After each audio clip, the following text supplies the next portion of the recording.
Un mundo feliz, 1984, dos de las grandes obras distópicas de la historia.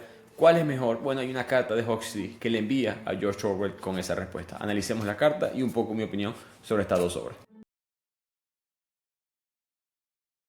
Bienvenidos a este episodio de Bibliotequeando, como siempre su anfitrión, Ricardo Lugo, anfitrión del podcast de Bibliotequeando, donde yo resumo un libro semanalmente. Muchas gracias por el apoyo, sinceramente recibí noticias de Spotify que fuimos top 100 podcasts en distintos países de Latinoamérica, Argentina, México, Colombia, top 20 en algunas categorías específicas de los podcasts, así que me gusta que la gente esté interesada en este tema de los libros, es parte de la intención, simplemente educar, hablar de estos temas complicados, pero siempre de manera académica a través de la literatura, de la pluma, de los grandes autores. Como siempre se pueden suscribir al blog y suscribirse al club de lectura, que pueden hablar conmigo semanalmente. Tengo distintos artículos en Patreon. Al mismo tiempo, al mes tenemos una discusión sobre algún tipo de libro o tema específico que podemos discutir todos virtualmente.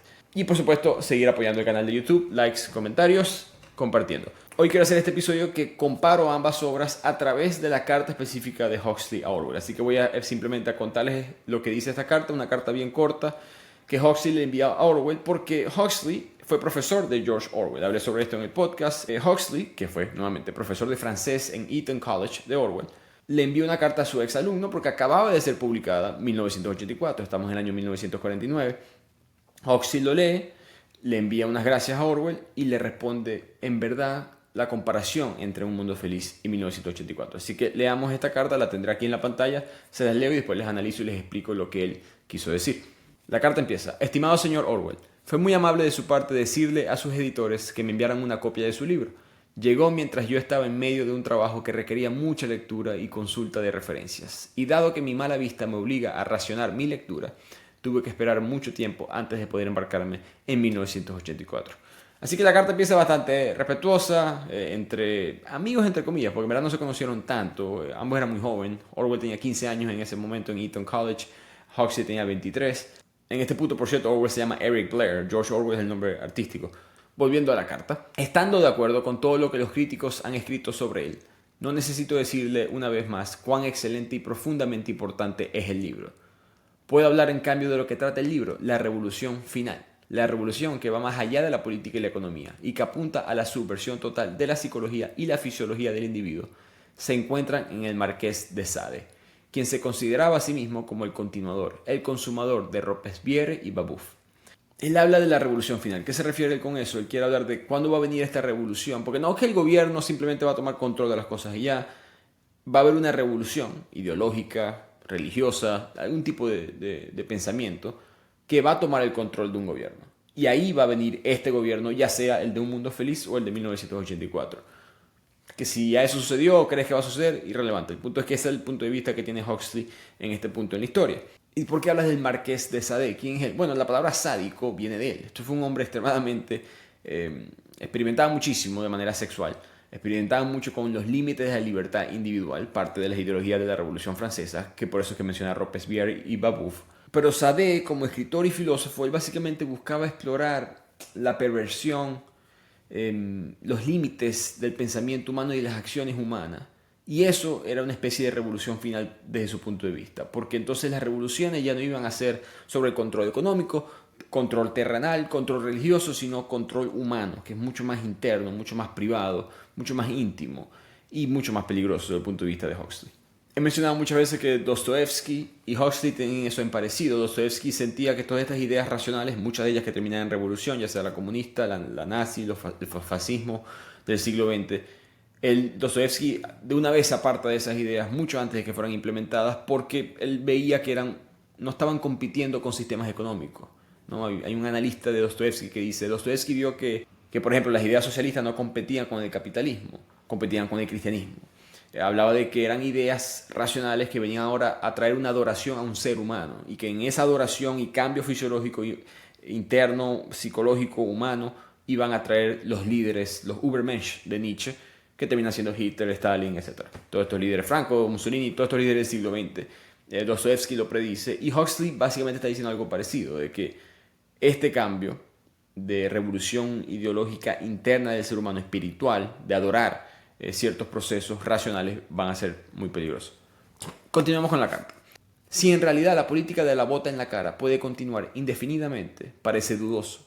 Mi propia creencia es que la oligarquía gobernante encontrará formas menos arduas y derrochadoras de gobernar y de satisfacer su lujuria por el poder.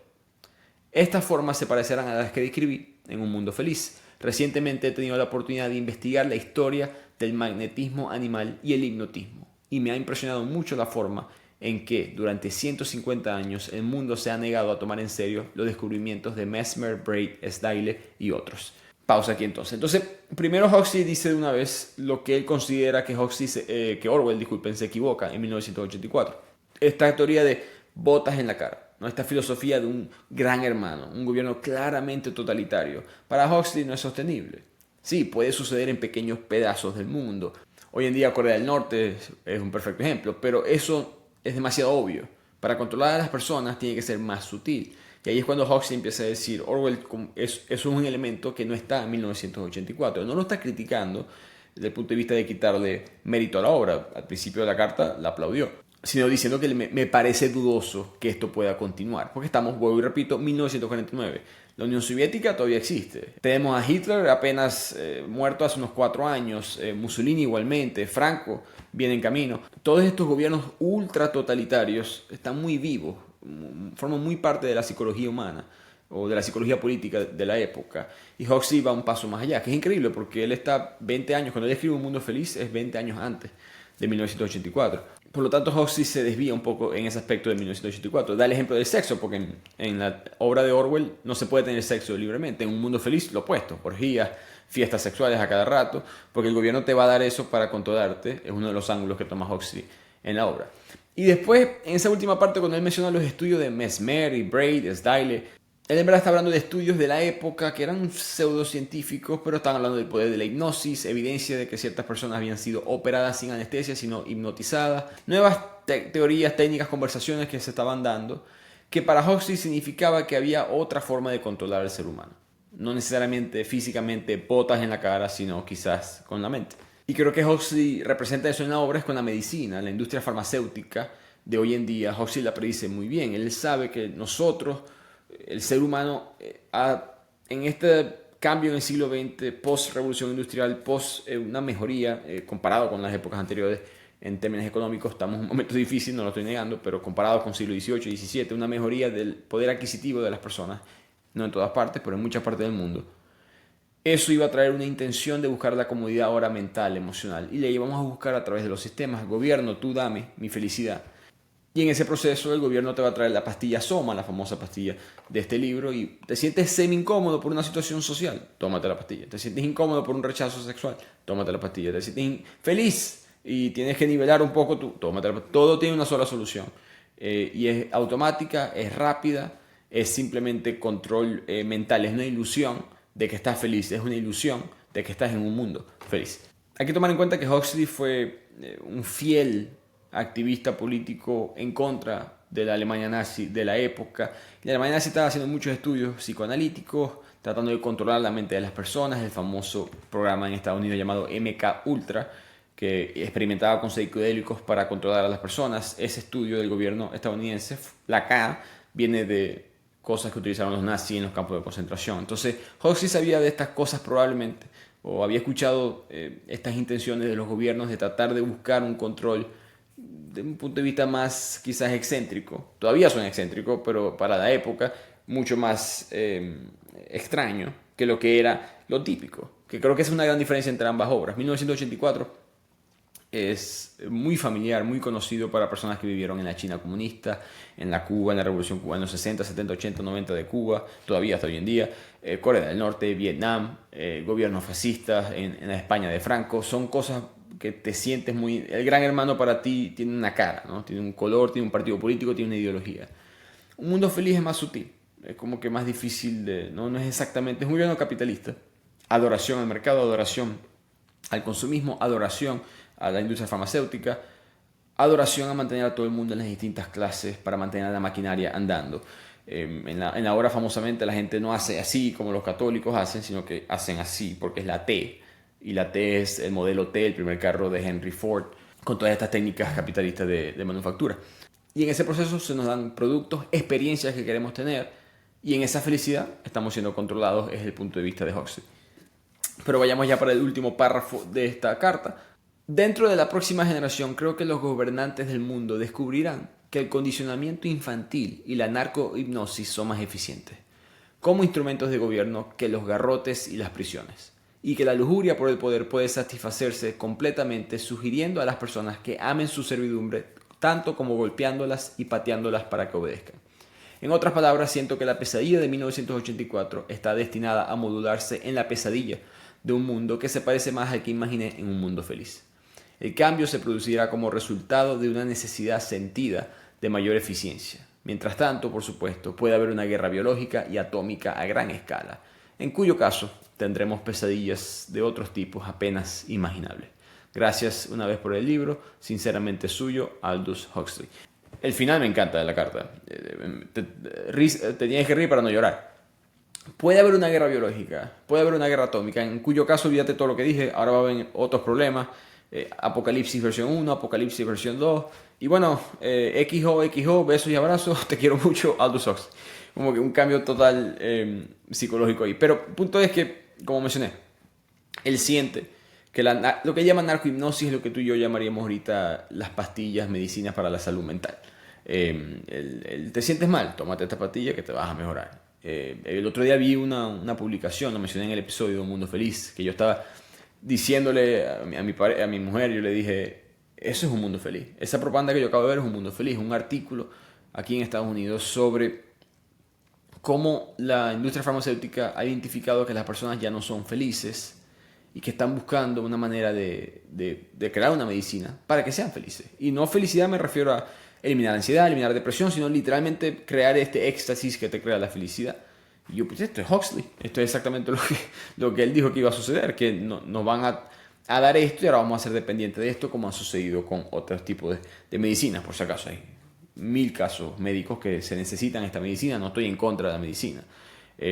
Lo que Huxley está criticando mucho más es la cultura de microondas, la sociedad paliativa, de tenerle miedo a los momentos incómodos, de tenerle miedo a sentirse ansioso, a sentirse en conflicto con el ambiente y simplemente buscar una respuesta rápida.